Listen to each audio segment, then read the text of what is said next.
Somewhere out there, in the gentle summer night, there's a pair of love-struck teens lying in a meadow. They've spent the whole day talking about how much they've missed each other, about how confusing the whole pandemic business was, and about how, for a second, it seemed that the world was going to end. But now, conversation has run out. All they have left is the warmth of each other's bodies. "Stars are beautiful tonight," she says. "They're just far-off explosions that happened millions of years ago, and the light hasn't reached us yet," he replies, making his voice deeper than it is, hoping that he sounds smarter and more attractive that way. "They are beautiful, though," he adds, holding her tight. He's wrong. The things that shine above us tonight are not the result of some impersonal cosmic force light years away. Tonight, the sky is a smattering of silver eyeballs. He's watching us, waiting to see whether we are ready for his arrival. Billions of people around the world are breathing a controlled sigh of relief.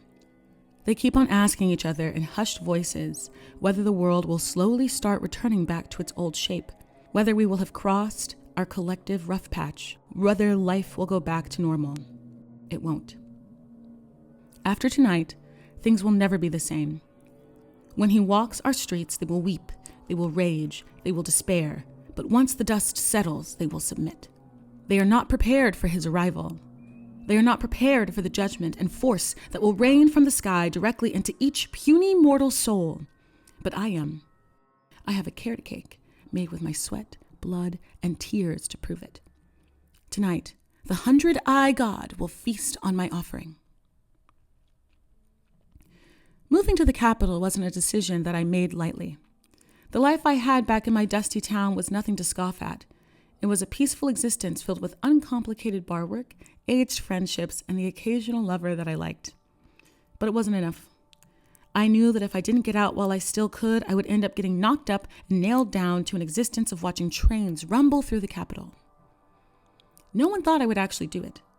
The grizzled old man at the pub would laugh, say that leaving town was a mistake, that the city was no place for a girl like me, that I should stay at home and away from all the foreign filth that had seeped into the streets of the capital.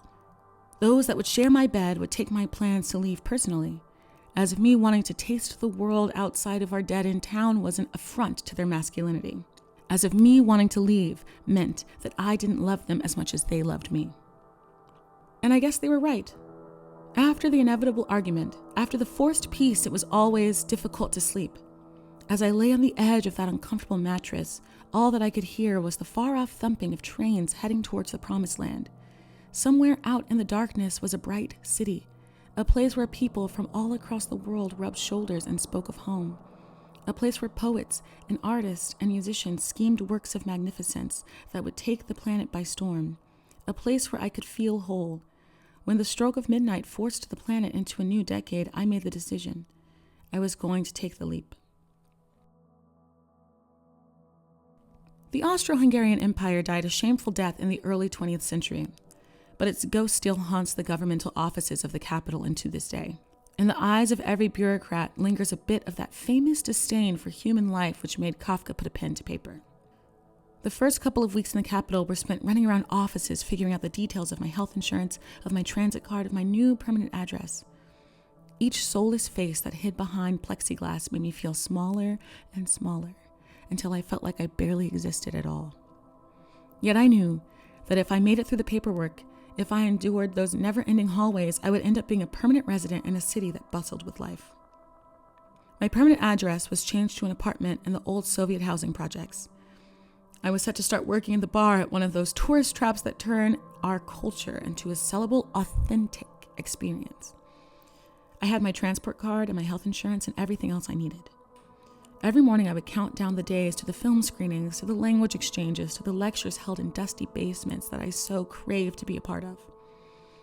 And just when it seemed like the life I had dreamed of for years was within the grasp of my fingers, the face masks appeared. At first, it was a curiosity on the subway. Among the crowds of bodies, you would see someone with cloth over their face and think, wow, here's someone who's scared. But that fear spread. Before they became obligatory, they became common. Every day on my way to work, I would see more and more people with that baby blue mask. The customers at the bar started to dwindle. At first, my coworkers laughed about how unpredictable the tourist rushes are, but soon enough, a pattern emerged. Soon enough, the bar cut its prices in half to cater to the locals. Soon enough, the bar closed down. The rice, the pasta, the canned goods, every bit of non-perishable food disappeared from the stores. A palpable panic drifted through the streets. We all locked ourselves at home. Fearing the microscopic specter that plagued the outside world, we watched the news conferences. We were told to stay home. The first couple days of lockdown were spent in a daze. None of it seemed real. Back home, back in what fragile house by the train tracks, I remember watching the experts on the television talking about economics and foreign policy with breathtaking confidence. They knew what was happening. The world would move in a few select paths that could be predicted with the right knowledge, and they had the right knowledge. When I was a kid, I yearned to be like them, to be able to stand in front of a nation and speak with assuredness about facts and theories. Yet, as the panic and the pandemic hit that illusion of intelligence, and courage quickly disappeared. The same men and women that puffed up their chests and talked about statistics now mumble through the cloth over their face about how unprecedented the situation was. I kept on telling myself that I was not under any existential threat. I was young and thus safe from the virus. I might have lost my job, but the stimulus checks would keep me afloat. I was going to make it through. Yet the more I assured myself of my personal safety, the more I realized that the thought of danger wasn't what was keeping me awake at night. I was going to make it through, yes, but I was going to make it through alone. My only tie to anything remotely social was my newsfeed. Back home, people were sitting around bonfires, relishing the safety of the countryside. The pub that I had worked at was officially closed, but still in full swing. Every couple I knew was publicly declaring how happy they were to be stuck together. Some posted words of kindness. Some talked about how they are there for anyone who needs to talk. But all the conversations I had through the text boxes were hollow. These people had lives. I didn't. I was stuck in a cramped room on the top floor of a totalitarian housing block. After the initial shock of the lockdown wore off, I spent every waking moment lamenting how alone I was. The neighbor made everything so much worse. I had only seen her once before. She jumped into the elevator just as the doors were closing. She wore a blue hoodie commemorating her high school graduation. We were the same year. We were both from towns that you'd have to work to find on a map. I was going to talk to her, say hello as a fellow country bumpkin, and try to make my first friend in the city. But she was on her phone. She was crying in the midst of an argument so heated that an elevator ride with a stranger wouldn't put it on pause. She knew he was seeing other people. She knew he thought she wasn't good enough. She would never forgive him. But she did. She forgave him loudly on a regular basis. She forgave him so loudly that the mirror on our shared wall would shake whenever she was absolving him of his sins. She was being louder for him, letting him know that they had something special going this quarantine season, something that would continue after the world got back to normal. Within a week of lockdown measures, I had a new neighbor. The sex was loud and obnoxious, but what was so much worse was the pillow talk. After the screaming was done, all I could hear were his tenor murmurs on the other side of the wall. He'd speak, his words coming through my wall like a low, droning rumble. She would punctuate his senseless babblings with high-pitched, laughing yelps. She was laughing harder than she had to. But then again, she had her reasons. It was during one of those post-coital laughter lectures that I first heard him. I was lying on the couch, my hands covering my eyes, trying to get a grip. By then, my loneliness had manifested itself into a tactile mental mark. I could feel my mind growing sluggish and dark, with snapshots of home, of friends, of past loves. I could see the couple in the other room, naked and breathless, keeping each other company. All of those images just kept on repeating with dizzying force. My chest ached with the need to speak to someone, to connect, to feel like a real human being. Bake a carrot cake. Suddenly, all of the lonely wheels spinning in my head screeched to a halt. There was a single distinct voice in my head. Bake a carrot cake and you will feel better. I sat up, trying to figure out if the thought was my own, or if it was being forced into my head. For a second, all I could hear was my neighbor's forced screeching laughter, but then, in a whisper, the thought came back. Bake a carrot cake. The thought of baking seemed absurd, but with that voice in the back of my head, the loneliness that was tearing away at me just seconds ago became nothing but a light annoyance.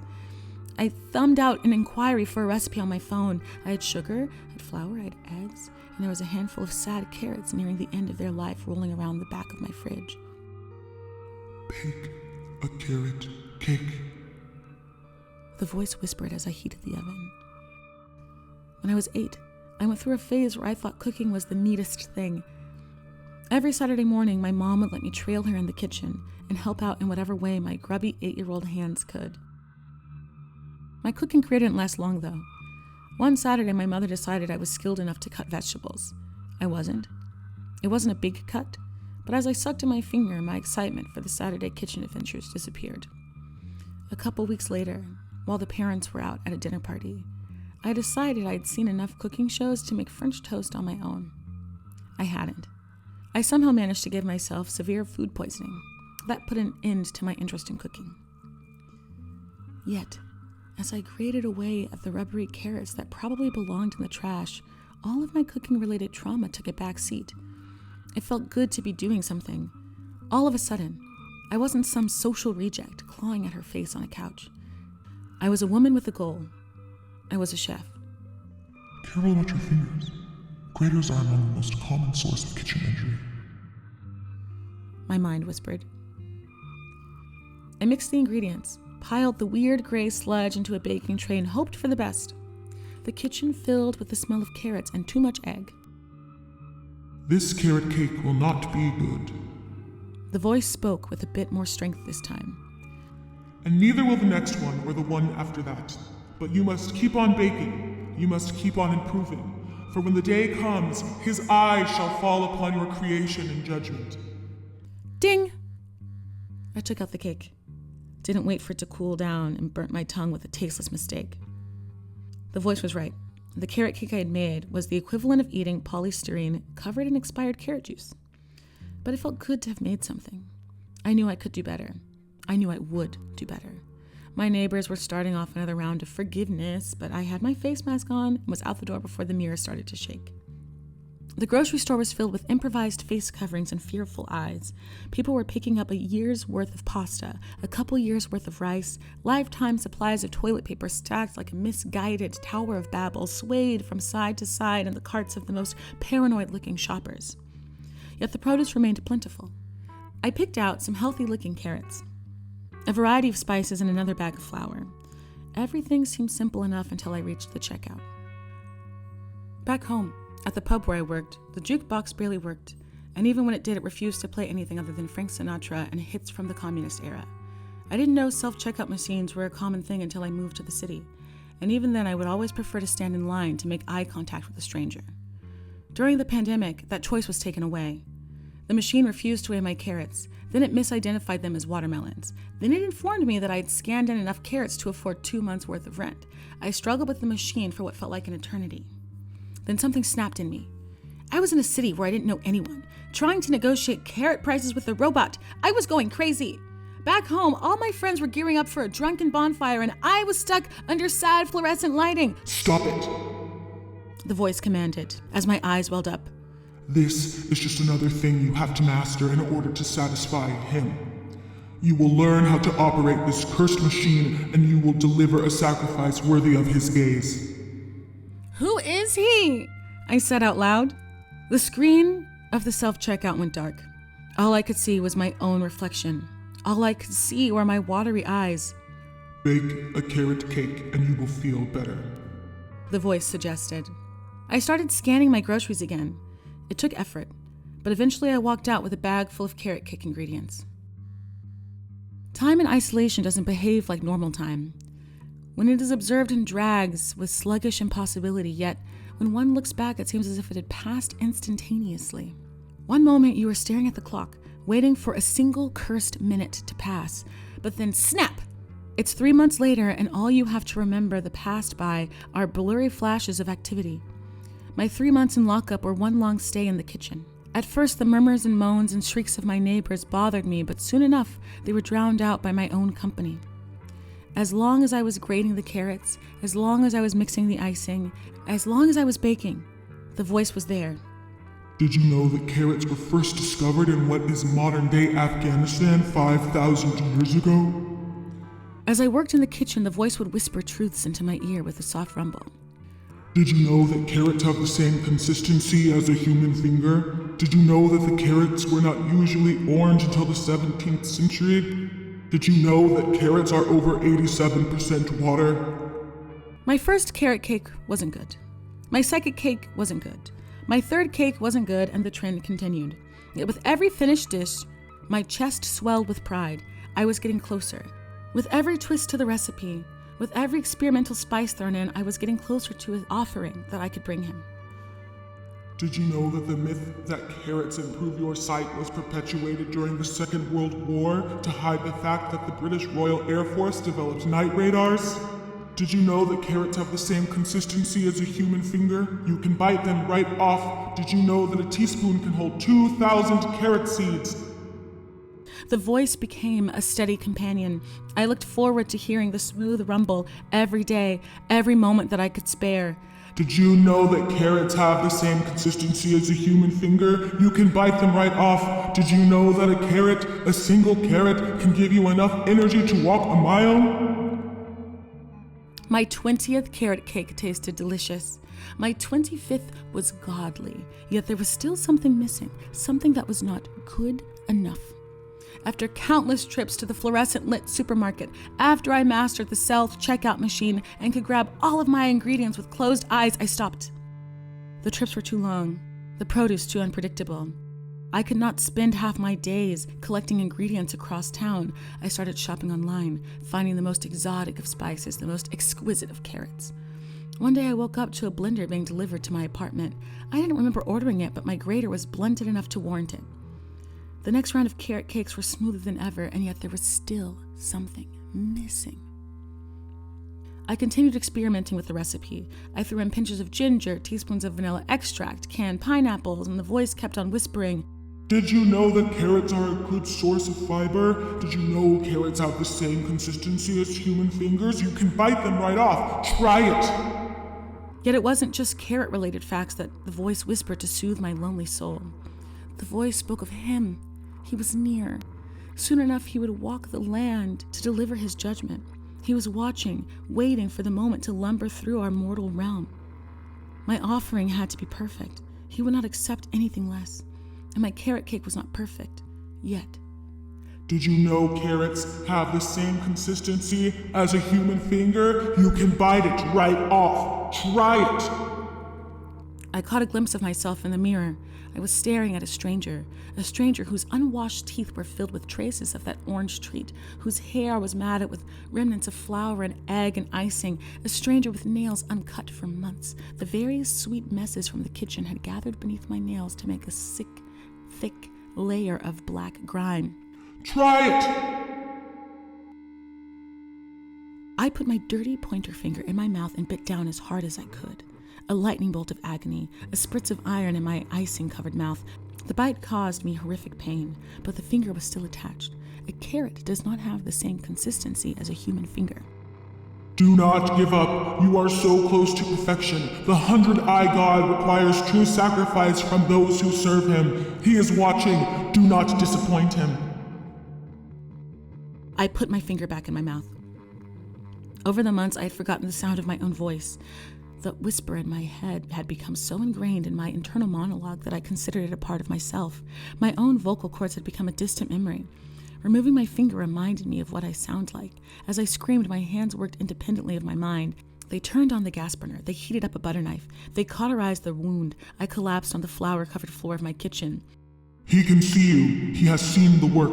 All you need to do is finish off the recipe. I put another finger in my mouth. He can see you. He has seen the work. His eyes have followed your journey. I put another finger in the blender. He can see you. He has seen the work. He will not spare you if you turn away now. Another helping of blood slipped down my throat. He can see you. He has seen the work. You will never be alone again. I put another finger in the blender. He can see you. He has seen the work. You will never be alone again. I put another finger in the blender. He can see. A knock. I found myself standing in the middle of my kitchen, 3 dirty fingers in the blender, and someone knocking at my door. I hid my hand behind my apron and made my way to the door. Hey, was that you screaming just now? She stood there in her hoodie and shorts, a concerned smile on her face. No, I replied. Probably a different neighbor, I added in hopes of making her leave. Oh, okay, well, she extended her hand. I'm Alice. Can't believe we've lived next to each other and never met. I could imagine us having wine together. We could sit in my living room, burn through a bottle, and talk about how insane the whole pandemic was, about how weird self-checkout machines are, about how strange it is living in the capital after growing up in the middle of nowhere. I could warn her about how men who cheat once tend to cheat in perpetuity. She could take me to parties and introduce me to people. We could have been friends. But in that moment, I knew I couldn't shake that hand. Stop having such loud sex! Everyone can hear you!